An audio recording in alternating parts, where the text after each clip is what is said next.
Alexandra Levine welcomes you to the Alexandra Levine Live Podcast. Today, we've got a packed show, from breaking news to informative topics that will keep you well informed. So, please click the subscribe button to get notified of her upcoming episodes. If you like what Alexandra talks about, then please share the Alexandra Levine Live to others. Alexandra also looks forward to your comments during this episode. Tonight's Alexandra Levine Live Podcast starts now.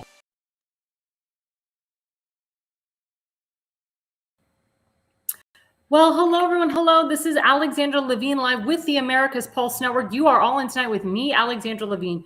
We have breaking news. It was so beautiful to see President Trump welcome the Prime Minister of Japan today, Sanae Takachi, to watch her literally dance into his arms and just praise him.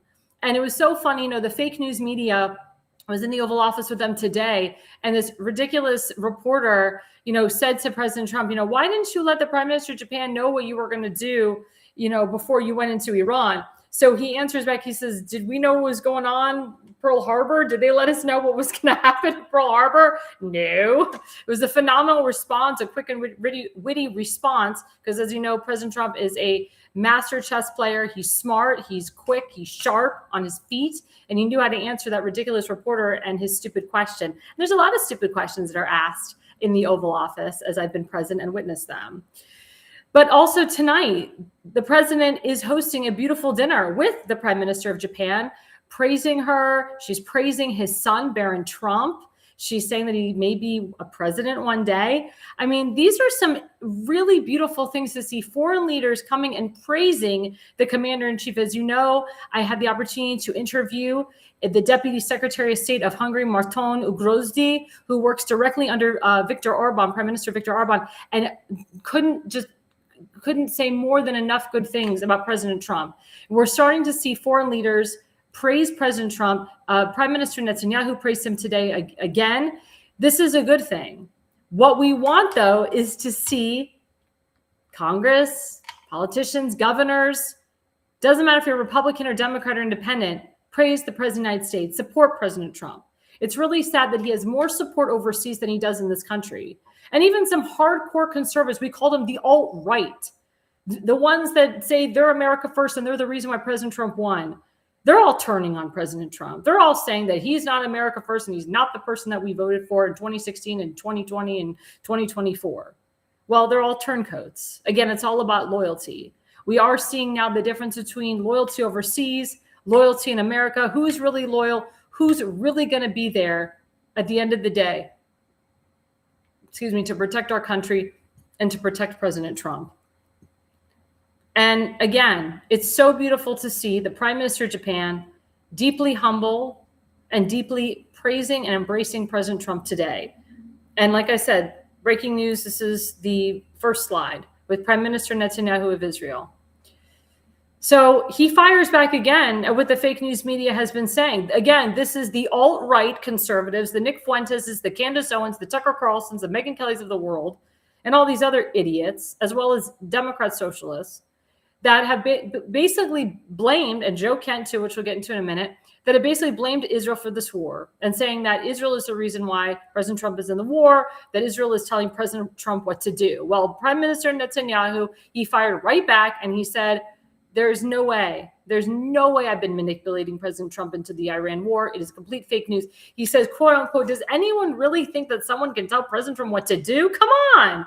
Quote, Trump always makes his decisions on what is best for America. And that is correct. That is 100% correct. And then Netanyahu went on to praise America, to praise President Trump. He also talked about the Christian people. He thanked our Christian brothers and sisters. I know there's a lot of other fake news media. People are saying that that Prime Minister Netanyahu is satanic. He dissed Jesus Christ. He went after Jesus. Again, enough is enough. Israel is one of the only countries besides America that celebrates Christmas, Ramadan, and Hanukkah together. There are millions and millions of Christians that live in Jerusalem that celebrate the holidays, that get along with the Jewish community. There's 2 million Arab Israelis that live in Israel. Netanyahu loves the Christian people. He has kept the Church of the Holy Sepulchre sacred for many, many, many years. So enough of this crap that Netanyahu hates the Christian people. Netanyahu has called on our Christian brothers and sisters to work with Israel, to work with our Israeli brothers and sisters. And so have I. And so has my Jexit organization, ZOA, and so forth. And Republican Jewish Coalition as well. So enough is enough to the alt-rights and to these crazies that scream out Christ is king, that scream out that Zionism is evil, that scream out that the Jews are satanic and the Jews are scum. Because let me tell you something, Jewish people, real Jewish people like myself and my next guest, don't think that way and don't feel that way and never will. And Charlie Kirk never felt that way about the Jewish people. He actually praised Israel and the Jewish people, and so does his wife, Erica Kirk. So enough of these alt-right crazies that are part of Turning Point USA now and that are trying to make a name for themselves. It's funny, Charlie Kirk died, and all of a sudden these anti-Semites come out of the woodwork. And I'm tired of it. And now breaking news with Joe Kent, that mofo, who recently resigned, which we know he was actually fired, who wrote a horrible resignation letter blaming Israel for what's going on with Iran. So the good news is that the FBI is investigating him. They found out that Joe Kent shared secret government information with disaffected MAGA media figures such as Tucker Carlson. He shared other leaks with Tucker. FBI plans to release details to show that the investigation predated the resignation. And of course, Laura Loomer predicted that Joe Kent would, quote, resign. And who did he go to? He ran to his friend Tucker Carlson and was on his podcast. It's just par for the course, guys. And as I said, Joe Kent's wife is connected with Hezbollah, and he's compromised. And that's Hezbollah and terrorist money jamming into his pockets. So, of course, he can't work for a Trump administration that supports Israel and works with Bibi Netanyahu. God forbid, Kanahara, we say in Yiddish. But these are the evils that Hashem and Jesus Christ, whoever you worship, are weeding out of the administration and weeding out of our lives. And President Trump isn't stupid. He knows who he can trust and who he can't trust. And he is getting help from outsiders such as myself and others that are literally warning the president about who he can and cannot trust. It's time, folks. It's time to call these a-holes out. It's time to call it for what it is. We need to combat this at every single turn. It's disgusting and it's asinine that we have evils in this country that want to undermine our country and want to serve the enemy for money. Let me tell you something. The enemy doesn't care about them. At the end of the day, the enemy is going to murder them. It's just a matter of time. And again, when a socialist gets on you and they offer you a crap load of money and they say they'll take care of you and your family for the rest of your life, people are suckers and they fall for it. But what they don't understand is that these socialists and globalists and Marxists and communist elitists, they own you for life. You are literally stuck with them. It's you try to break away from them and you will be killed. They own you. They own your soul. They're the Satan. They're the demons, not the Jews, not the Christians, but the Islamic regimes, the Islamic terrorists, and the people that work for them. Now we go into segment one. We show the video right now. It's a clip of Mr. Mark. He is running for the new, to be confirmed as the new DHS secretary. And this is the video clip. It's 1:08, and this is what he has to say. Political theater sometimes is true differences. But what we do know is that we're playing with fire. We have 280,000 DHS employees right now that are on day 30 without pay, and they're still showing up every single day to do their job. That is a dedicated group of people. And we should all be proud of them. We should all be working together, and we should all be trying to fund them. So I pray, seriously, I pray that we can get past this. That once this hearing is over and once we go through this process, I get it. I get some of it's got to be political theater. I understand it. I've had to really pray about my attitude. But I will say, once it's over, I hope we can work together and get them funded. So when I walk in, if I'm fortunate enough to be confirmed, if I walk in as secretary, that these guys are ready to go to work day one. So God bless you. Thank you so much for this opportunity, and I look forward to your questions. Beautiful. Beautifully and wonderfully said. Now, the guy sitting behind him was Sean O'Brien. As you know, Mark Wayne had a heated confirmation hearing with him, or not confirmation, a heated Senate hearing with him a while back. And they minced words, and Mark Wayne said, "Hey, you want to go into the arena, step outside and fight with me? Let's do this." And after that altercation, they called each other, they worked it out. Mark Wayne actually went on Sean O'Brien's podcast, and now they're really good friends. And you see Sean O'Brien supporting him, right behind him, supporting him. As Rand Paul, the chairman of that committee, was being an a-hole yesterday and making it personal and basically calling Mark Wayne a bully. To his right was his beautiful wife of 28 years. They have 6 children. He's actually going to be a grandfather, unexpected pregnancy from his oldest son. But it's beautiful. I mean, the guy loves his wife, and they made a video saying that their love for each other is stronger now than it's ever been, even with all the crap that this man has been going through. But he knows that he's going to be taking on one of the most important jobs. But I know Mark Wayne Mullen. He's strong on crime. He's strong on the border. He's from Oklahoma. They bordered the state of Texas. Oklahoma is strong. They have a strong GOP over there. There's a lot of money in Oklahoma. These are farmers. These are people that don't F around. And we saw in that video, and we saw in this whole confirmation hearing, how Mark Wayne Mullen didn't F around. And he did such a good job that Senator of Pennsylvania, John Fetterman, actually voted to have him go through committee. Let's put up that slide. So Gunther actually said, breaking, Sean Mullen's nomination as Trump's DHS secretary just cleared the Senate Homeland Security Committee in an 8-7 vote. Democrat John Fetterman, who I said crosses the aisle with a yay vote, while GOP chairman Rand Paul votes nay after their heated clash. We all wish that John Fetterman would switch parties. And I always say, will the real John Fetterman please stand up? Will he please stand up? Because one minute he's a Democrat, the next minute he's a Republican. As you know, John Fetterman is very, very pro-Israel, and he actually supports the war in Iran.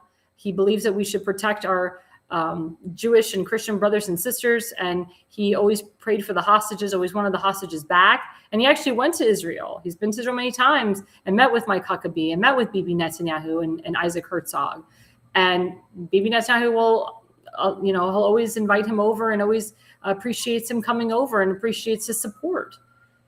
But it shows you that if you can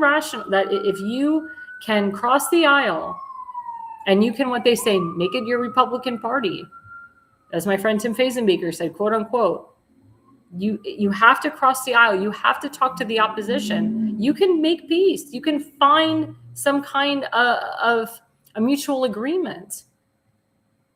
I discovered that after October 7th. I discovered it now. I work with a lot of Democrats in the state of Maryland and beyond. But I've also gotten people to flip. A lot of Democrats to vote Republican in the general. Because when you get down to the nitty-gritty and you really talk to them about what they believe in and their true values, it doesn't support these Democrat socialist values.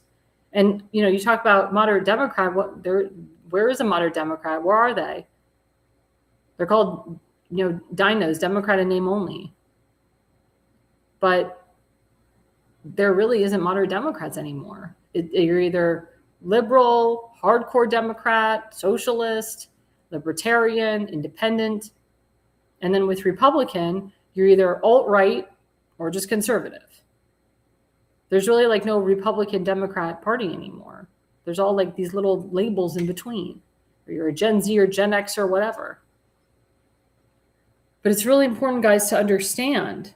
It's very, very important to understand that you want someone who's strong on the border, and you want someone that's going to protect your children and reduce the fentanyl that's been coming over to this country, and reduce the sex trafficking, human trafficking, child trafficking, and also get rid of these pedophiles and throw them in jail forever.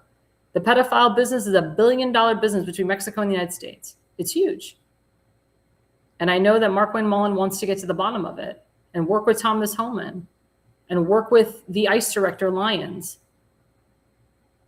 to get our country back on track, to make sure that we have zero border crossings, which I do give credit to Thomas Homan there.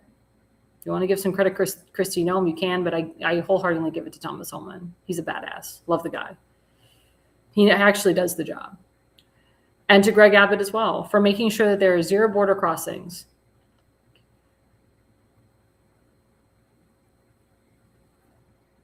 But again, what happens overseas happens here too. What's been happening in Iran happens in America too, especially under the Biden administration. Again, I've said it on my show time and time again.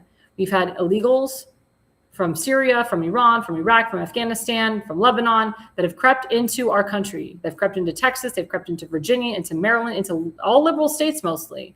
They tried creeping into southern states like Florida, Georgia, Alabama. They were thrown out. Missouri, thrown out. Of course, they're all over California, the state of Washington, some in Nevada, Arizona, they're throwing them out. New Mexico, they throw them out now. But there was a lot of illegal Syrian and illegal Afghan refugees that came here under the Biden administration. And the Israeli Mossad, which is the Israeli CIA and FBI, they warned Biden and Blinken and Merrick Garland, and they did nothing. They didn't care. They wanted the havoc in our country. They wanted Islamic terrorism to rise. Let's put up the second slide with my friend Michelle Lubin-Terrace, who is the president and founder of the #Jexit organization. Can we make that just a little bit bigger, Damon shared? Can we flip the slide so I can see it? There we go. So Michelle Lubin-Terrace, she writes, Trump says Iran is attacking Qatar because Iran thinks Qatar had something to do with Israel attacking Iranian oil fields, and then says he will do worse to the oil fields if Iran continues attacking Qatar. So Trump wrote, Israel, out of anger for what has taken place in the Middle East, has violently lashed out at a major facility known as South Pars gas field in Iran. A relatively small section of the whole has been hit. The United States knew nothing about this particular attack, and the country of Qatar was in no way, shape, or form involved with it, nor did it have any idea that it was going to happen. Unfortunately, Iran did not know this or any of the pertinent facts pertaining to the South Pars attack, and unjustifiably and unfairly attacked a portion of Qatar's LNG gas facility. No more attacks were made by Israel pertaining to this extremely important and valuable South Pars field unless Iran unwisely decides to attack a very innocent, in this case, Qatar, which insists the United States of America, with or without the help or consent of Israel, will massively blow up the entirety of the South Pars gas field at an amount of strength and power that Iran has never seen or witnessed before. I do not want to authorize the level of violence and destruction because of the long-term implications that it will have on the future of Iran. But if Qatar's LNG is again attacked, I will not hesitate to do so. Thank you for your attention to this matter. Again, Iran is attacking Qatar because Iran thinks Qatar had something to do with Israel attacking Iranian oil fields. Then suddenly he will do the worst. So again, this is Iran, in my opinion, setting Israel up for disaster. They want to start trouble. They want to start havoc. And of course, it's all about the oil. Oil is huge in Iran. Oil is huge through Qatar, through different pipelines. It's all about oil at this point. Saudi Arabia, they're involved in this as well. That's why you had Ron Dermer, who used to work under Netanyahu. He was over hanging out with Saudi Arabia. Jared Kushner and Steve Witkoff, excuse me. They've been doing a lot of work in Saudi Arabia. Jared Kushner's had business dealings in Saudi Arabia for years. And of course, our ultimate goal is to have Saudi Arabia sign into the Abraham Accords. That is Jared Kushner's life's work to do that. And I believe that he will do that. But yeah, oil is very important here. Oil is very important. And, President Trump said to Netanyahu, please don't attack any more oil reserves. Please, just we're trying to make peace here. Just pull back a little bit. And Trump has said, if I don't like something Netanyahu does, I'll tell him, and vice versa. But Netanyahu does not control President Trump. Netanyahu does not tell President Trump what to do. Not at all. They're friends. They're partners. They work together. They're allies. That's what you're supposed to do. You're supposed to work with your allies and protect them, not go against them, not undermine them like Biden and Blinken and all the other idiots did, and Obama. You're supposed to work with your allies, not work with your enemies. You're not supposed to give power to your enemies so they hurt your allies. And President Trump talked about pulling out of NATO. He talked about not working with NATO. He thinks that NATO, may not be necessary. There are certain NATO allies that I wholeheartedly believe he should still continue working with, like Hungary for such. But Ukraine shall never be a part of NATO. Hell no. We don't want Ukraine a part of NATO at all. They don't have the best interest at heart. and they will not help America. They will actually undermine Hungary. They will undermine America. They will undermine Israel. They will undermine everyone else, all their other allies in NATO. So we don't want that at all. And of course, Turkey's involved in that too. And President Trump and Netanyahu has been speaking with Erdogan too, because Turkey has a stake in this too. They have a huge oil preserve. They have a huge army, huge navy, huge military. We don't want to piss off Erdogan right now. So, Trump is the peacemaker. He's trying to figure out how can he work with all of these Middle Eastern countries. And the majority of these Arab nations do support Netanyahu. They do support taking down the Islamic terrorism regime and taking out any terrorist regime in your country. When you have terrorists invading your country, it affects the economy, it affects the oil, it affects production and manufacturing. So that's why it's very, very important that we get rid of these terrorist regimes and that people support it.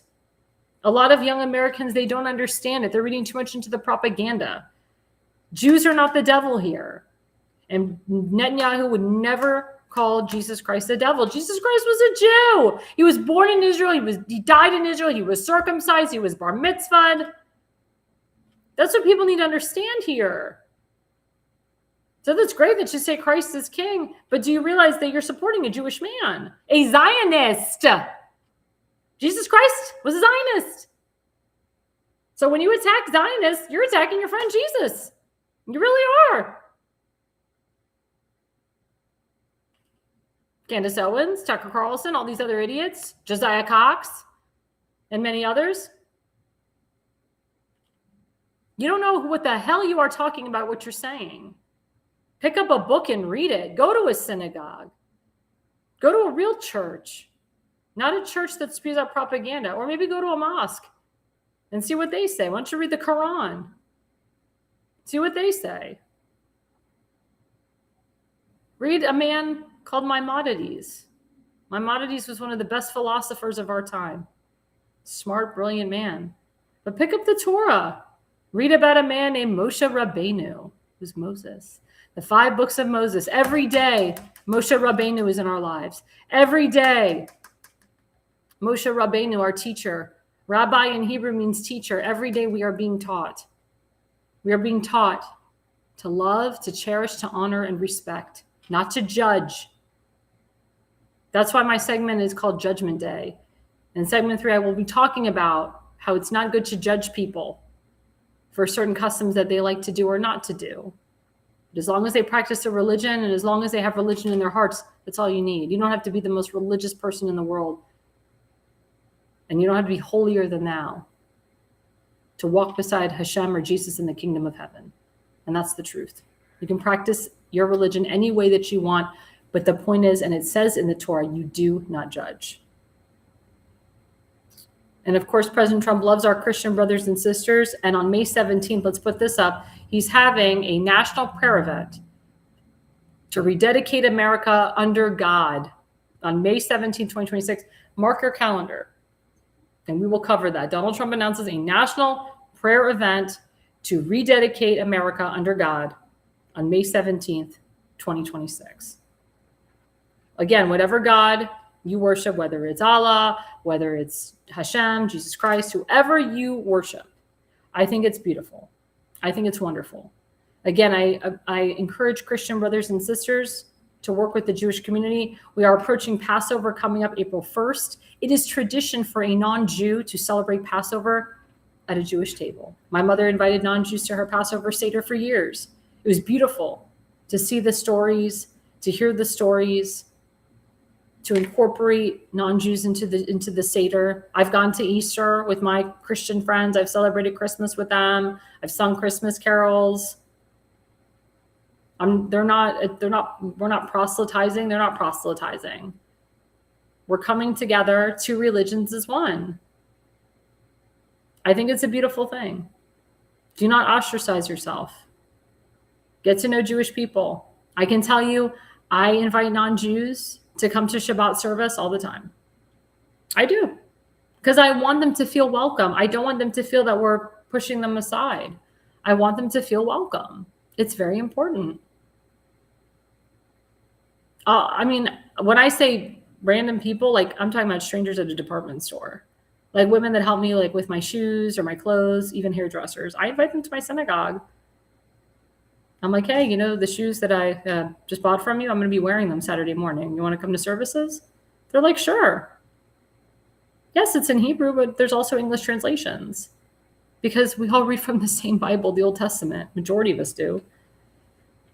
There's nothing wrong with blending the religions together, meaning having Christians and Jews come together and attend services together.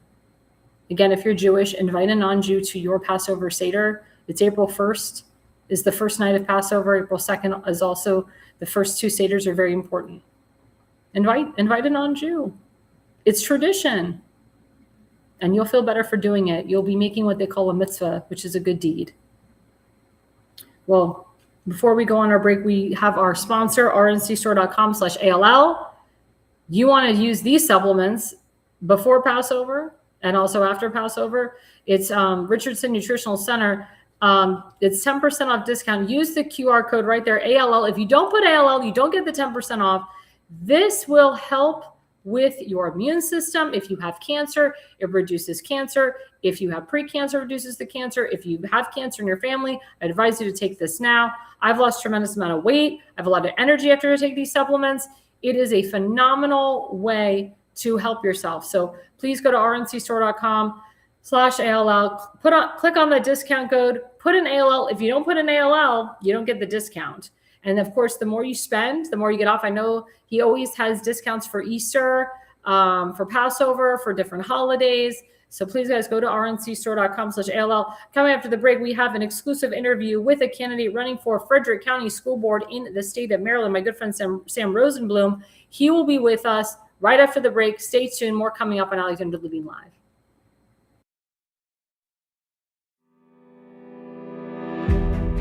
Hi, I'm Alexandra Levine.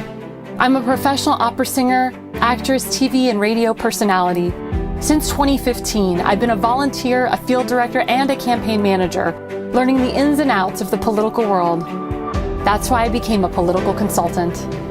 My job is to lead you to victory with organization, structure, and the mindset of winning for your district or state.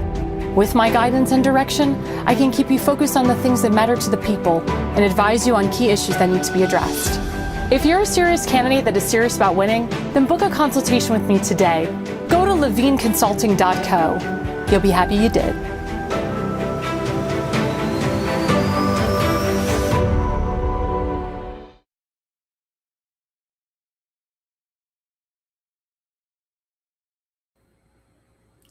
And hello, everyone. Hello. We are back with the America's Pulse Network. I am Alexandra Levine. We are live.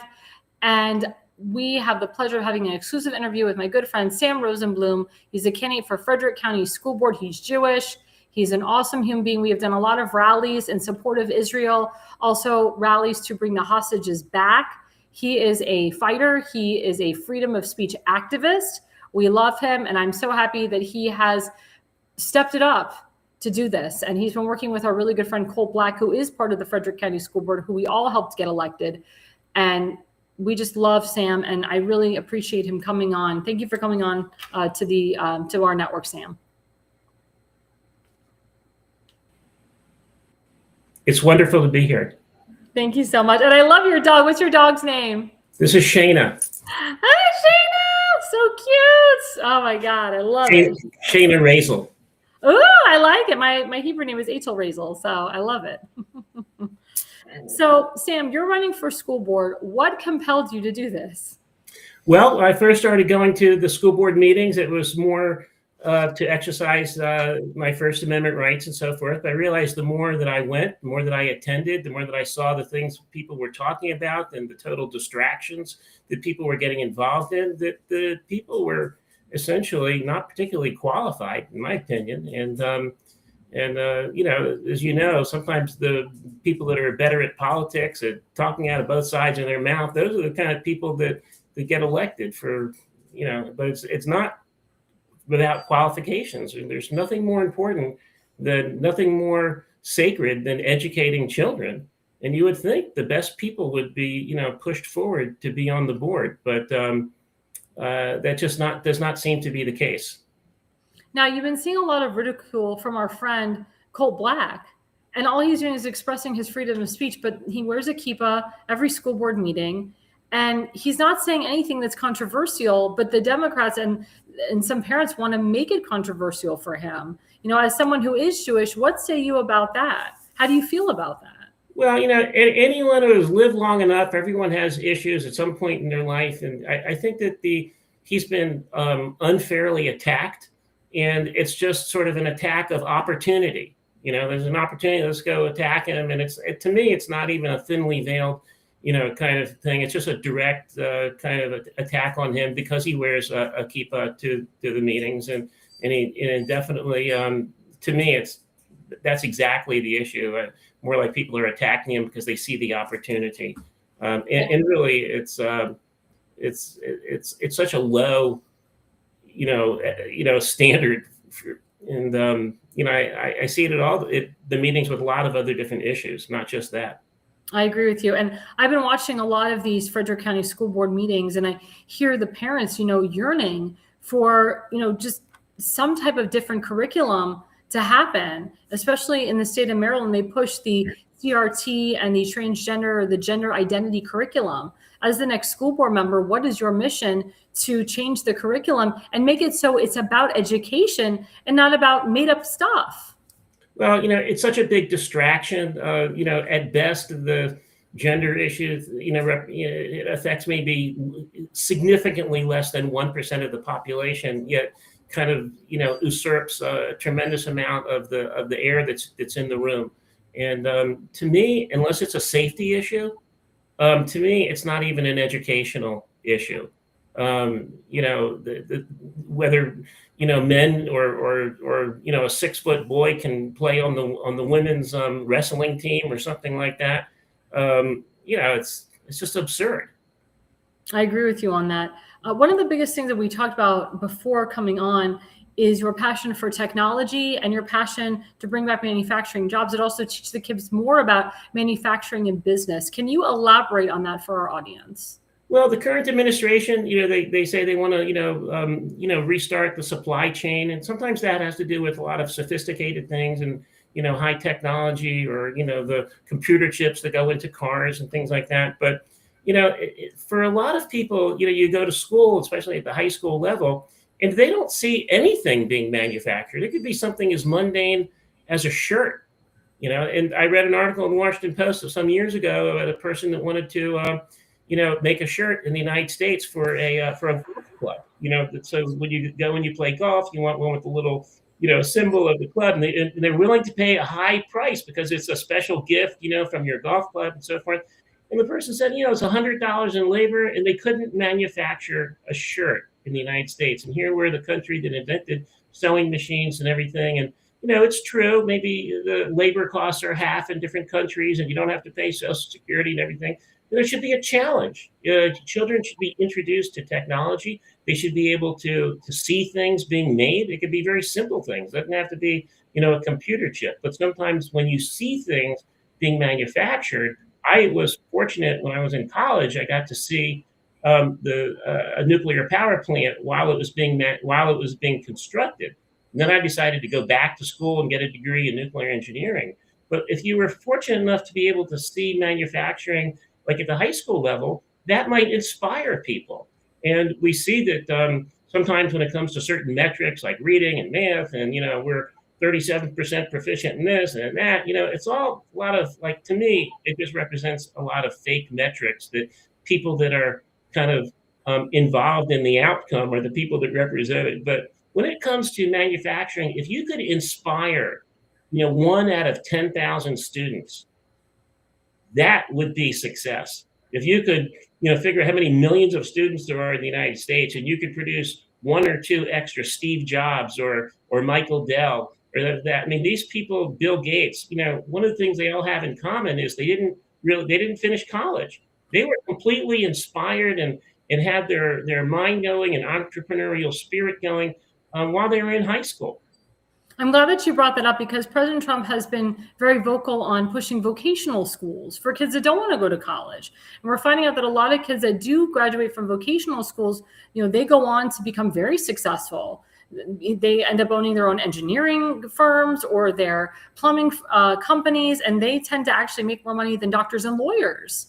And that's very interesting to see. So with what you're saying with the technology and teaching technology in business, would you say that's kind of pushing, those type of students that don't really necessarily want to end up going to college, but they'll go to a vocational school and then hopefully go on to be the next Steve Jobs and Bill Gates and so forth? Well, I think there's a lot of different aspects to it. It could be children that are good at, organization, good at, applied math, or it could be someone that's just really interested in welding or something. But whether you're interested in welding, you might end up, with a contract for Chrysler redoing, reconstructing their vans, which I actually have a nephew in Baltimore who's, a very successful person, didn't do anything special. It was just sort of remanufacturing some vehicles. He didn't invent anything, but he understood, business, and he was challenged by it and inspired by it. So I think there's all different types of things, high tech, low tech, whatever. But it's like when you go into the store, there's literally nothing made in the United States anymore. So I wholeheartedly agree with you on that. Wholeheartedly. We do have something in Baltimore County in Baltimore City called Trade Point Atlantic. They're actually focusing more on improving the artificial intelligence factories and also pushing more young people to go to vocational schools. And they're setting them up to be successful firefighters and first responders and police officers, which I think is great. Is that something that maybe in the future, something that you would maybe think about implementing in Frederick County? Absolutely. I mean, Frederick County does have some interesting programs. They have a technology development program where, the children spend half a day, learning to be an electrician and things like this. So when they come out, they have, a livelihood. They're already, sort of a seasoned person. You could be doing carpentry, and they build a house, same sort of program, they have in Montgomery County. But I would focus more. I would actually, if I were, blessed and I got elected, I would get in my car. I'd go to Annapolis. I'd try to find, the people, the big thinkers, say, hey, we need to contact certain industry.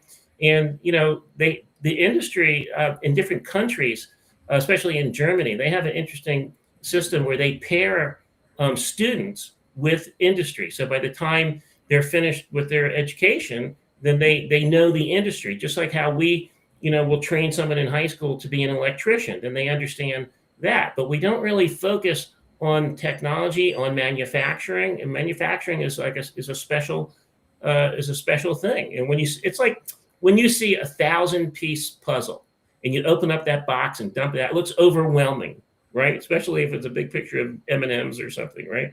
But intuitively, it's one piece at a time. It's just intuition, right? But if you saw some really complicated industry, $1 billion industry where they're manufacturing things with lots of parts and everything, the person in charge needs to be able to give sort of a field trip to students to explain this is one step at a time, and each step can be broken down, piece by piece. And those inspired children, in 4 years, they could be, a mechanical engineer. That's how industry has to see, high school students. But we don't really do that in the United States. And some of those kids, might be literally starting new industries. In a sense, it's an opportunity. You can't make a shirt in the United States, right? You can't make a pair of pants. But that's an opportunity, right? Because that's the challenge. How do you actually do it? How can you do it with 1/3 of the, of the human, effort that goes into it? Or maybe you can deal with more robotics or something like this. Eventually, there are a lot of things that happen today that we thought were impossible just a few years ago. So that's the way I see it. The worst that could happen is people could fail, which is not the worst thing in the world, right? But you're not going to know unless you try, unless you put your feet in the arena. Exactly. I wholeheartedly agree with you on that. Now, something that's very near and dear to both of our hearts is, unfortunately, the rise of anti-Semitism in a lot of schools. We saw it on college campuses under the Biden administration. It has calmed down under Trump, but we still see it. And unfortunately, it has been creeping into the middle school and high schools.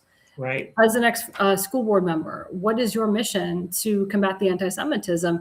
Have you been looking at or maybe thinking of possibly pushing or mandating Holocaust education in all of middle school and all of high school. Well, there's no reason why, comparative religions and religious issues, could not be taught.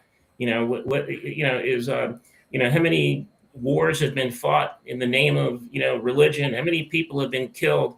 I used to teach a class where I listed every, war and the percentage of the populations that have been killed, in the Crusades and everything. It just goes on and on and on. And you're not supposed to actually have religion in the school, but there's no reason why it can't be taught about, which religions are the most tolerant, which ones are the most violent, the different aspects of different things, to give people a good orientation. That's what I would do. But I do not believe that's being done today. I agree with you. And the issue is because of the rise of anti-Semitism in schools, it's really putting the safety and security of Jews and Christians in schools in harm's way and in danger. And that's a big problem too. That's a huge problem. And what we're seeing, and I saw this in Annapolis, is they're literally pushing all this anti-Israel BDS resolutions, which is boycott and divest and sanction, saying that America shouldn't be doing any business with Israel, that the schools shouldn't be doing any business with Israel. This has been creeping onto college campuses, but eventually it's going to be creeping into the main school boards, into public schools as well. What say you about that? How can we combat that? A lot of these BDS resolutions they're non-binding, but they have students that have a whole assembly and they quote pass it, and it's very dangerous that it's even being brought up to the forefront. Most Americans are pretty ignorant. They don't know any history. They're not taught any history. And I think that a lot of this is kind of overt. In a way, it's kind of subtle. It's not in the form of education, but it's kind of a way. It's kind of indoctrination, right? And it makes people have a certain way of thinking, about Israel, about Jews, and these are the people that are going to be. You look at a bunch of elementary school students, right? But in 20 years, they're going to be the leaders of the country. Right. And the people that are now the leaders, they're going to be dead. So we're subtly changing the way people think about Jews and about Israel, instead of, how a tiny percentage of the population had such a large impact on American culture. I was just reading about, talk about manufacturing. The last fabric mill to shut down was in Greensboro, South Carolina. It made denim, and a Jewish person bought it. And they kept it going for like 100 years or something. And they partnered with Levi Strauss. And originally it was like working clothes, but they showed how that had an impact on jeans and on American culture and everything. And they tried to keep it going for as long as they could. It finally closed down. But essentially most of the people were in that town were employed by the mill. And people don't even think about all these things. How did Jews impact the jeans culture, in style or medicine or technology or entertainment? I am so sorry about that. All of a sudden we were talking and then my camera cut out. I don't know why. That's very interesting why I don't have a camera right now. Okay. I think I'm still on though. You're still on, but I'm not on. That is very strange because I didn't touch anything. Unless somebody's working with an algorithm or something.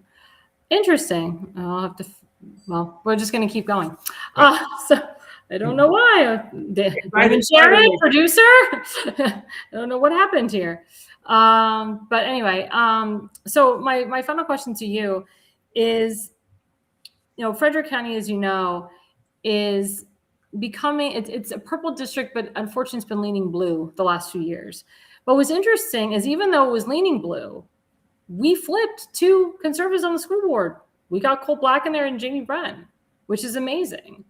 We didn't flip the congressional seat, though. We got April Delaney in there. And, they're hoping that they'll flip the congressional seat back to Republican. I don't see it happening, to be honest with you. Well, we're hoping. I'm in it to win it. So we're hoping to put more common thinkers in it. I'm really surprised. I worked for the Department of Energy for a long period of time, for over 30 years, and I interacted with a lot of people, with a lot of people outside of this culture. And I always figured, well, I'm working for the government. I'm doing what I'm supposed to do. But you see that politicians can be in your face. I mean, they don't have high ethical standards. The last meeting that I went to, I talked about education and the heritage of Jewish education, as you know, and how, literacy was really not very high until recently. But for Jews, I mean, Jews were literate, since biblical times. You had to be able to read, And when I finished, a person yelled at me like "Free Palestine" or something like that, and I asked the person running the meeting, why didn't you eject that person from the from the meeting? They've ejected Sean Porter for different reasons, and she just defended herself. I mean, that was absolutely like in your face. I don't care. I have no ethical standards. Yeah, I mean, it's ridiculous and it's asinine to me. But my follow-up question to you is, it's interesting, the divide, meaning I believe that because the school board members like Colt and Jamie Brenn, they kept it to the issues. They didn't bring up Trump. They just focused on local issues. And we always say politics is local now. I do believe that's the reason why they won. Because when I was working on their campaigns, I didn't say this person's a Trump person, this person's unless the voter asked.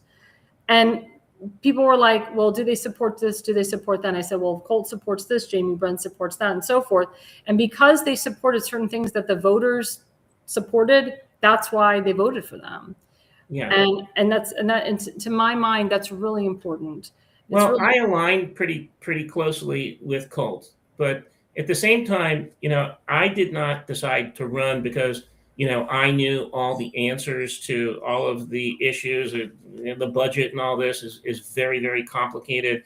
The way I see it is you have a board. It's got a bunch of people on it, and each person brings certain expertise and qualifications and experiences and so forth. And together, that makes the board better, stronger, wiser, and so forth. And I just realized that as I listened to these people, that I had certain expertise that they did not have. I have a certain, outlook that they do not have. I mean, as far as just being conservative with budget and family values and so forth, I align very closely with Colt and with the other conservative people. I have a bachelor's degree in biophysics. My first job was working in a hospital doing research.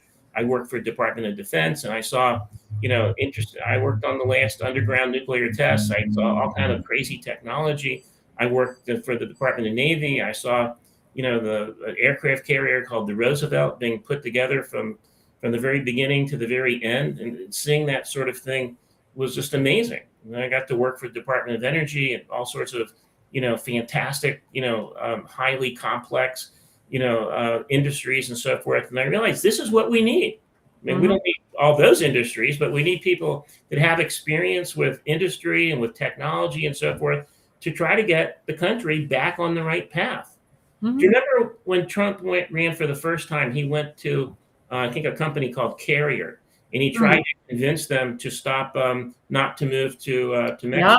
Yeah, I remember. Then Obama made some sort of comment like, well, what does he think he's got? Like a magic wand or something, And it just showed that Obama had no concept of business or anything like that, what it would really take. But I think Trump did have an intuitive understanding. He's a person that built buildings. He must have known how to, buying things from different countries and concrete and steel and stuff like that. And he knew what happened when things weren't sourced in the United States anymore. And so, the prices went up. We lost control of the supply chain. I mean, forget, automobiles and things, but, so that's what I think. I think I have a pretty good understanding of some sort of, like a nuclear power plant that employs, thousands of people. The Department of Energy had over 100,000 contractors. People don't realize like how vast it is and everything. So that's what I thought that I would be able to bring to the table, a program that would try to inspire, high school students in particular, to pair them with industry, to show them, try to, motivate them, and along those lines. Exactly how to do it, I don't know. But, it start out, getting making agreements with companies to give them a tour, and maybe even to have some sort of curriculum. We didn't think 15 years ago that there would be a robotics program. And now I don't think it's an actual curriculum, but I went to one of the city council meetings and I was talking to a person. There was a teacher and there was like 5 students there. And they were there. I think they were getting an award because they had won several competitions, in robotics. So that's what we need to think. Those people, maybe they'll figure out how to do things with, with high technology and less labor, and bring some of the technology and production back to the country. It's like everyone's got to be pushing in the same direction. At the administration level, at the federal level, they're pushing in a certain direction. But then the high school teachers and the high school curriculums, they have to do it. Everyone's got to be pushing in the same direction to make sure things happen. I agree. Well, thank you so much, Sam. You have been so informative. This has been such a phenomenal interview. I'm so sorry my camera cut out, but I'll be reloading and uploading, and hopefully my face will come back. But please tell us how we can reach you. I know that's your QR code right there. And what is your campaign, and how we can put donations towards your campaign? The campaign, you can see the website is up. It's samforschoolboard.com. And it's all up except for the donation page. But that will be up soon. That's kind of complicated, getting that put together. Well, people can they can write a check to your campaign. They can write a check, and that the address is on the website, and it would be greatly appreciated. And it is kind of pricey to put together a campaign, and I'm learning a lot about it, and hopefully we'll be back maybe before one more time. And also, I would love to have you on right before the primary. That'd be great. Absolutely. Thank you so much. No, thank you. No, you've been awesome. Thank you so much, guys. And I'm going to cut out, guys. We're going to reload, and I'll be back right after the break. Okay. Thank you. America's Pulse Network. The mainstream media is bought and paid for. The truth is twisted to fit their agenda. But America is waking up. Because podcasts are the future for trusted media. Welcome to the America's Pulse Network. It is a network built by patriots that upholds the Constitution. But America's Pulse Network stands for God, truth, and the America First movement. There is no corporate propaganda, no government spin, just real news, real talk, and real voices fighting for faith, freedom, and the future of this great nation with common sense. Here are some of America's Pulse Network podcasts. Alexandra Levine Live, hosted by Alexandra Levine. Jersey Shore Podcast, hosted by Damon Galdo.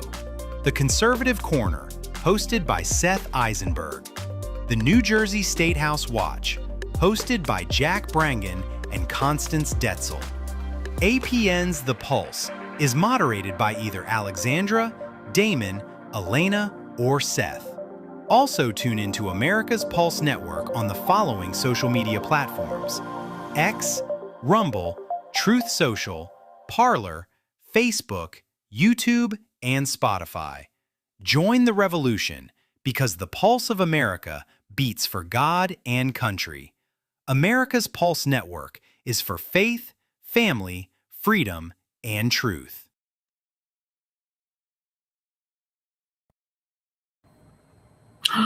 I'm back. I don't know what happened. I was in and I was out, but you got to see a beautiful headshot of me. But thank you to Sam Rosenbloom. I mean, he is just awesome. Love the guy. We fully endorse and support him on our network, on our show. And fellow, we call him man of the tribe. I wholeheartedly support him, and I wholeheartedly hope that he wins in the primary and goes on to becoming the next school board member, because he really loves our children and he really cares. Before the break, we forgot about our second sponsor, FoliumPX.com. We'll put that up. Full body detox, free radical support. Everybody's doing this before CPAC, after CPAC, before Passover, after Passover. If you've ever eaten matzah, oh my God. I mean, it's gluten-free, but it will bloat you. And you will gain weight from the first couple nights of Passover. I can tell you that. from all the desserts and all the matzah and all the food and the brisket. I mean, it's a lot of food on Passover, and a lot of wine on Passover too. So if you want to clean yourself out, detox yourself after Passover, it is kosher to do this. These are kosher supplements, by the way. I did look them up. I even spoke to many Orthodox Chabad rabbis about this, and ultra-Orthodox rabbis about this, ultra-Orthodox rabbis. These are kosher supplements that you can take to really detox your body, and they're kosher for Passover as well. So please, guys, go to fullympx.com, and clean yourself out before Passover, after Passover, before Easter, after Easter, before CPAC, and after CPAC, and so forth. So coming up before we have the CPAC in America, we have something called CPAC Hungary. And I talked to Marton about this. So CPAC Hungary, has been up and running in Budapest for, it's going on its 5th year now. It's actually this weekend. It's March 21st is when it starts. And Prime Minister of Israel, Netanyahu, will be there, God willing. President Trump, he hasn't come in person, but he usually does a video clip for everybody. And it's just, again, it's so beautiful to see the conservative support, the I don't want to say Republican support because they're a parliamentary system, but the capitalistic support and the capitalistic country of Hungary and the beauty of Budapest. As you know, I had the pleasure of going there. I had the pleasure of meeting Marton personally, taking a private tour of the monastery, seeing where Prime Minister Orban literally reads every single Thursday. He goes into this library study, and there's tons and tons of books. I was not allowed to take pictures of it, but it was just beautiful to know that he'll sit on a Thursday like today and he'll read. He'll just pick up a book and read. And it's philosophy books, it's political books, it's genealogy books. It's every type of book you could think of is in this library. And to go outside to the terrace and just to see the beautiful view of the Danube and to see the parliament at night, it's so historic over there in Budapest. And then, of course, I had the pleasure of celebrating Shabbat over there, getting involved with the Jewish community over there, going to the Hungarian baths, getting involved with the people there. I mean, it was just such a beautiful experience. And I did spend the day in Vienna, Austria, and I'll be honest, it's day and night. I mean, the people of Vienna, you could feel the socialism. You could feel they're very stiff. You could feel they're very dry. They're very cold people. And it's not the feel of when you go to Budapest. When you go to Budapest, the people are very nice. The food is very good. You feel more free and you don't want to leave. Like, honestly, I wish I was there now. Like, it's just so accommodating over there. And it's so beautiful. And it's a very safe country over there too. And I wish I was going there for CPAC Hungary, but I will be getting a lot of insight. I do have a friend, a personal friend of mine that is over there now. He does a lot of work in Budapest. And of course, I will be keeping up with my good friend Marton to know, to see in real time what happened over there and what they discussed. I encourage everybody to watch CPAC Hungary. CPAC is about 6 hours ahead of us. They haven't done the time change yet. I think actually it's coming up soon. I think in April they do the time change, but it's very good if you can to watch it. It's something that Matt Schlapp has done, putting together CPAC Brazil, CPAC Tokyo. He's got different CPACs in all over the nation. And of course we have the original CPAC. So CPAC was normally in DC. It was at the Gaylord for years and years and years. They did have it 2 years in Florida due to COVID. The shutdowns, because DC was completely locked down. But the Gaylord in DC, was getting very pricey, very liberal. And Matt Schlapp said, you know what, I don't want to do it here anymore. I'm tired of it. So he actually cut the contract with the Gaylord in DC, or Prince George's County, which is technically Maryland. And now he's having this CPAC in Texas, and he's having it in Dallas. And he's going to be rotating between Dallas and Florida for the next few years. So this year it's in Dallas, Texas. Next year it's going to be in Florida. The year after that, it'll be in Dallas, and then it'll be back in Florida. So he's going to do Dallas, Florida, Dallas, Florida, Dallas, Florida. I think it's going to be in Orlando, Florida, or different parts of Florida, maybe Tampa. But if you haven't gone to a CPAC, I do encourage you to go. If you're a political person and you want to get involved, if you want to see every single conservative person that either in the media or running for office or who's in office, that is a place to be. Anybody who's anybody in the conservative movement goes to CPAC. And of course, President Trump, he speaks at CPAC the last day. The vice president will speak the day before. They have a Ronald Reagan Lincoln dinner, and they usually have a special guest. Sometimes it's someone from President Trump's cabinet, or you never know who it's going to be. It's not going to be Tucker Carlson, I can tell you that. But it's, in my opinion, I feel like this year, especially when I went in 2024, it was a very, very good experience. Or excuse me, 2025. I went 2024 and 2025. 2025 was the best experience because President Trump won re-election. So it's really good to see President Trump in 2025, in February 2025 last year. And I met some great people, people that, you know, have touched me, that will be in my life forever and ever. And just an amazing experience, And of course, when people go there, they do dress up. They do wear what they call costumes, or they wear something that's representing the time. So in 2024, that's when the heavy rise of anti-Semitism was happening on college campuses and so forth under the Biden administration. And I wore something like this, and we're going to put that up. So I started a trend.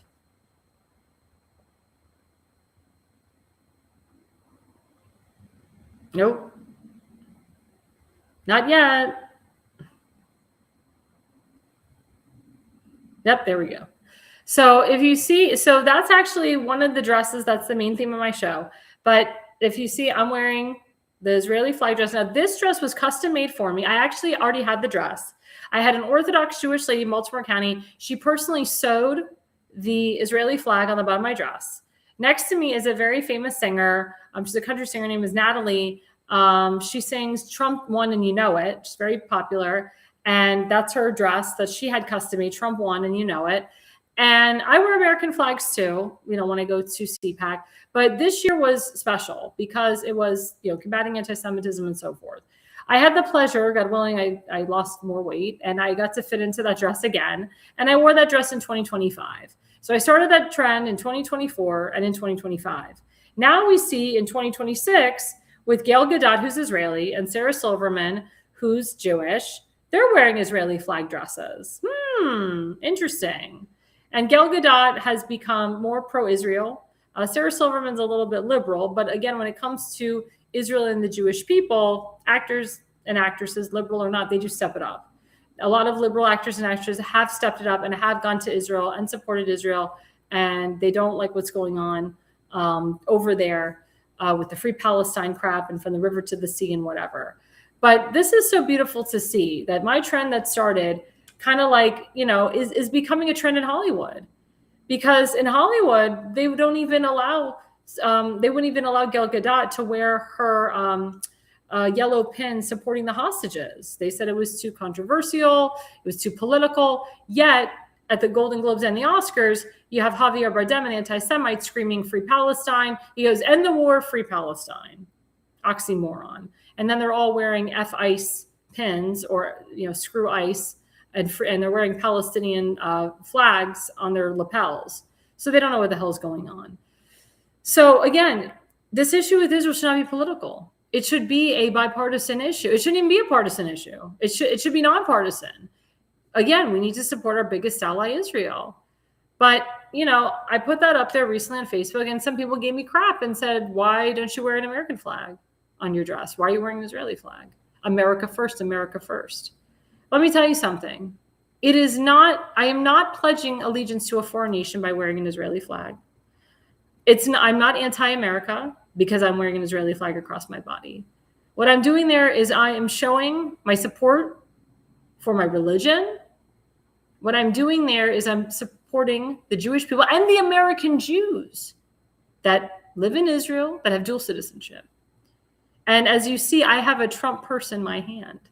So how am I not America first? How am I not representing?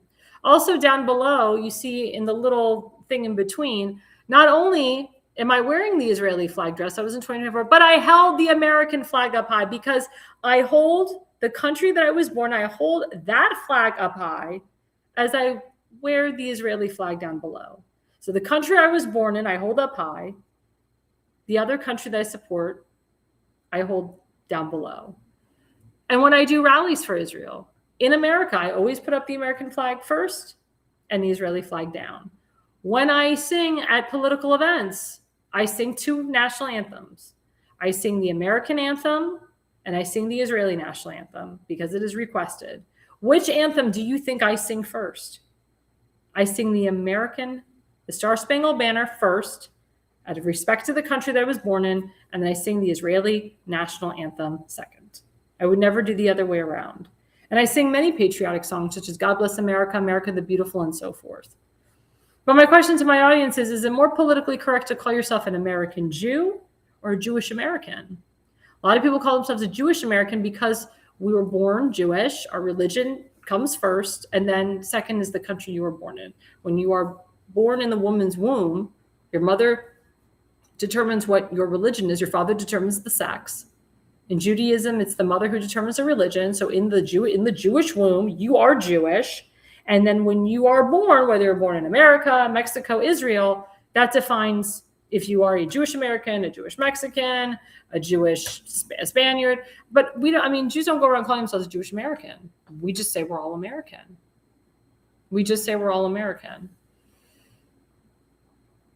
That's really important. So again, that's my question to you guys. Are we American Jews? Are we Jewish Americans? I ask my Jewish audience. I have a lot of Jews on that watch my program. What do you define yourself as? Is it bad that I wore an Israeli flag across my body at CPAC when we were talking about something that is important? I may wear my Israeli flag dress again, but I can tell you that I am in the process of having a custom-made dress. And I've asked people to do this where I have the American flag on one side and the Israeli flag on the other side, or the Israeli flag here and the American flag behind me and vice versa. I'm in the works of making that dress. These dresses aren't easy. They take months to make and they're expensive. They're not cheap. To have a custom-made dress is not cheap. It's not something I bought at frickin' Macy's or Dillard's or Saks. I would go to Saks now, everybody, because all the Sakses are closing in May. Just FYI. 75% off sales at a Saks near you. But it's true. It's very, very, very true. How do you define yourself? There's people that go to Golden Globes. They go to Oscars. They go to events. What do you guys think about Gail Gadot and Sarah Silverman wearing an Israeli flag dress? Now, Gail Gadot was born in Israel, but Sarah Silverman was born in America. Now, Gail Gadot is an American citizen. I'm not sure if she keeps her dual citizenship. I'm not sure if she's still an Israeli citizen. I'm not sure about that. She may. I don't know. That's something I would have to investigate. But Sarah Silverman is an American Jew born in America, is wearing an Israeli flag dress. But I'm proud to go to CPAC. I'm proud to represent our network on CPAC, or at CPAC, excuse me. And I will be attending CPAC Shabbat, which hopefully Mark Levin will be there and many other big prominent people. I know there is Israeli ambassadors and people from the Israeli cabinet of Likud, which is the party that Netanyahu is a part of. It's the leading party in the parliament, Likud. That's Netanyahu's party. There will be somebody from Likud at CPAC Shabbat and many other big names that will come and speak. And I will be speaking at CPAC Shabbat as well. So please, guys, I encourage you. My friend Brandon Struck was actually at CPAC Shabbat with me last year, which I thought was awesome. I love Brandon Struck, the walkaway guy. I love him and his support for Israel and the Jewish people. And he got a lot of Jewish people to hashtag leave the Democrat Party and vote Republican. And of course, I always plug in my wonderful Jexit organization. I hope they come. If they don't come, they do stuff all over the country. They were just at ZOA. My Jexit spokesperson, Siggy Flicker, she spoke at ZOA. She speaks all over the country. And so does my president, Michelle Lubin-Terrace. Wonderful girls, wonderful people. They do the work. They do the work that a lot of other organizations don't do. And they are very close with President Trump and Steve Witkoff and so forth. My good friend, Sid Rosenberg, I give him a shout out. I love him. The Sid Rosenberg show in New York. He's awesome. He actually was on an airplane, I think today or yesterday, and the pilot actually gave him a shout out on the airplane. He's like, I've never had that before. I'm on an airplane and the pilot's giving me a shout out in front of everybody. It was awesome. Awesome. So please, guys, if you've never gone to CPAC before, I encourage you to go. Some people have said it, when it's an off campaign year, it's not really the same. It's very important now because we're approaching the midterms. Of course, more people go when it's a presidential year. But you know what? I went last year and people didn't really show up till like Friday or Saturday. And it starts on a Wednesday night. So I think in Texas, there'll be a lot more people there because it is Texas. It's like a nice destination. As you know, we have a partial government shutdown. I can tell you that people have to show up to flights like 4 hours in advance because there's not a lot of TSA workers, and the lines are they're down to Neptune, down to Pluto. They go all the way down to Pluto, in Dallas especially. Big airports, bigger airports, it's going to take a longer time to go through TSA. So I do recommend you guys give yourself some time. Hopefully your flights don't get canceled, delayed, and so forth.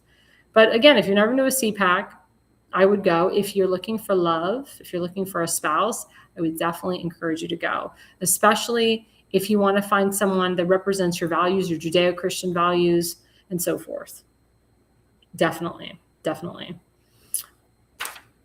And at CPAC, we will be promoting a lot of these candidates that our program promotes. The first candidate is my good friend, Tim Fazenbaker, running for Baltimore County Council District number 9. Go to timfazenbaker.com.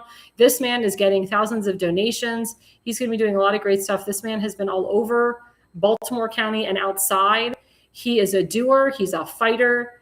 He loves his family. His kids, unfortunately, were their school in Sparrows Point was on lockdown today. His kids were like hysterical. It was like horrible. And, he's got 4 children, 2 girls and 2 boys. And that's the scariest call from any parent, that there's a lockdown or their school may not be secure. Thank God everybody's okay. The kids are okay, but it's still scary for any parent.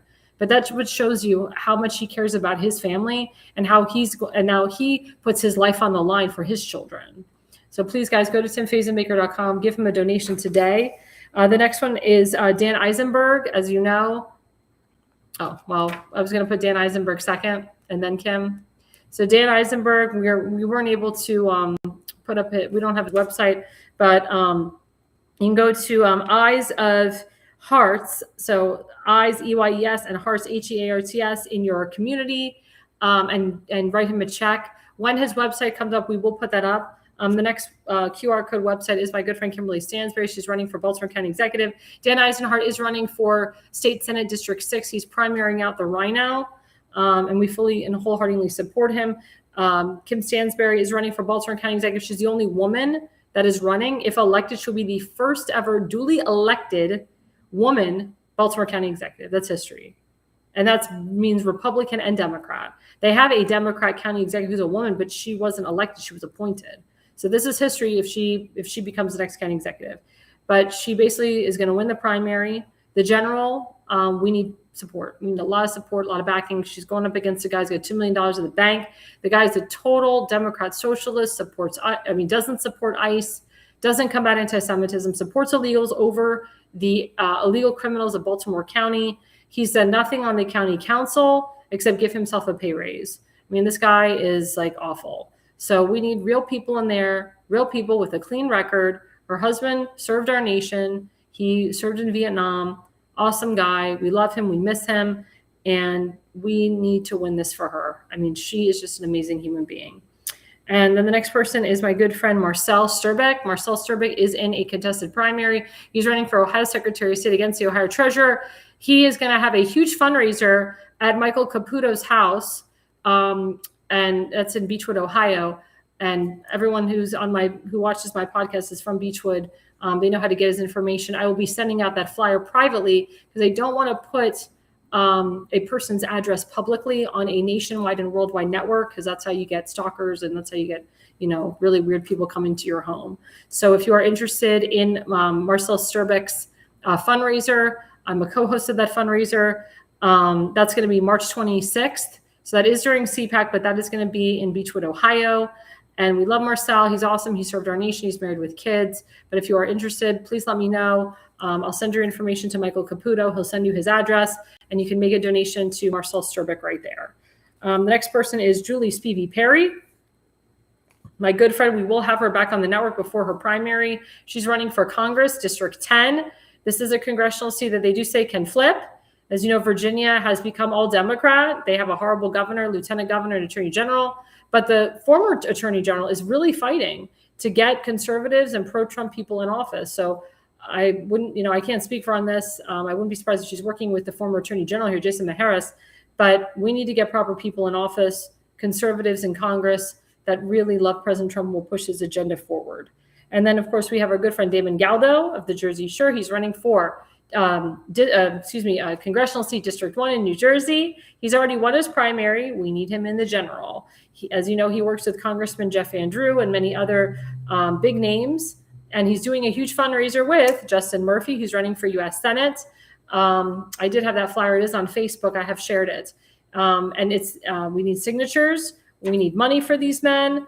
Congressional seats, you need a lot of money. Senatorial seats, you need a lot of money. Next guy, Justin Murphy for U.S. Senate 2026. Very important that we get him in office. Great guy, smart guy. Him and Damon Geld are working together in tandem. They're going to be doing a lot of events together. Signature signings on the weekend, sign wavings. We need volunteers. We need help. These guys need money. Please, guys, got to help these guys get into office. Very important. And of course, we have our really good friend, Seth Eisenberg of the Conservative Corner. Unfortunately, he's going into surgery next week he's got the doctor found something. They may have to remove something from him. And this is crucial, guys. As you know, he's been dealing with a lot of health issues the last couple of years, or the last year, I should say. And he's been, trying to support his son, trying to support other people of his household. But we really need to get back to him. It's really time to donate to him. $100, $200, $500. He really needs the money. We really need to help him. He served our nation. He's a veteran. He was in the Navy. Please, guys, give back to him. And he hasn't been able to do his show on Sundays because he's been in and out of the hospital and he's on medical leave at his work. He hasn't been able to work. So please, guys, go to GoFundMe.com/donate to Jonah Eisenberg /overcome a financial health crisis now. And of course, guys, don't forget that we are live. I forgot because of all the tech issues. We're always live on Rumble, on Spotify, Substack, YouTube, X, Truth Social, and TikTok and Instagram and Parler. We're on like 15 different channels now, which is very unusual for a new conservative media podcast. We have been growing. We are the fastest growing new podcast nationwide. I know that for a fact. I've looked at the stats. Most podcasters are only on like 1 or 2 platforms, or they're on Rumble or they're on Truth Social, but we are on 15 different ones, 15 different connections, the main ones, which is awesome. So you can literally watch this on X, YouTube, Rumble, Substack, Spotify, all at the same time. It's amazing. It's amazing, the technology and what people can do. And of course, guys, don't forget that the Jersey Shore is every Monday night and Friday night from 8 to 9 p.m. My show is every Tuesday night from 8 to 9 p.m., Thursday night, 8 to 9 p.m. Next week, actually, I have a break. It'll be Jack Brenging and Constance Sitzel. They have a new show, New Jersey State Watch. It's twice a month on Tuesdays from 8 to 9 p.m., 7:30 to 8:30 p.m. And please check out that show. That's a great brand new show, great show. Jack Brengin is awesome. Constance Sitzel is extremely brilliant. Those two do a great job. So don't forget, March 24th is their show. I will be live from CPAC as much as I can on Wednesday night, the 25th, and throughout the weekend as much as I can, covering the president, covering some big names over there. So watch out for that. I may even pop in on the Pulse just to say hello. Don't forget, the Pulse is every Wednesday night from 8 to 9:30 p.m. You never know who our special guests are going to be. You never know who our hosts are going to be. So please be mindful of that. And again, you can always follow me, Alexandra Levine, on Facebook, on YouTube, on Rumble, on X at Alexandra LEVI20, Air Levine 85 on Rumble, Spotify, TikTok, Substack. I'm very accessible. Thank you guys so much for watching. And the reason you listen and the reason you watch is you are no idiot. Welcome to America's Pulse Network. This is APN's very own White House correspondent, Alexandra Levine. This is so amazing and miraculous. We've never had a president in the history of our nation doing this. And we hope to God that he continues doing this forever and ever. Thank you. God bless you, everybody. And God bless President Trump. And God bless you. Hello, everyone. This is Alexandra Levine with the America's Pulse Network. I am the White House correspondent right here in the heart of D.C. as President Trump is celebrating 250 years of America and the military. Subscribe and follow America's Pulse Network on the above social medias.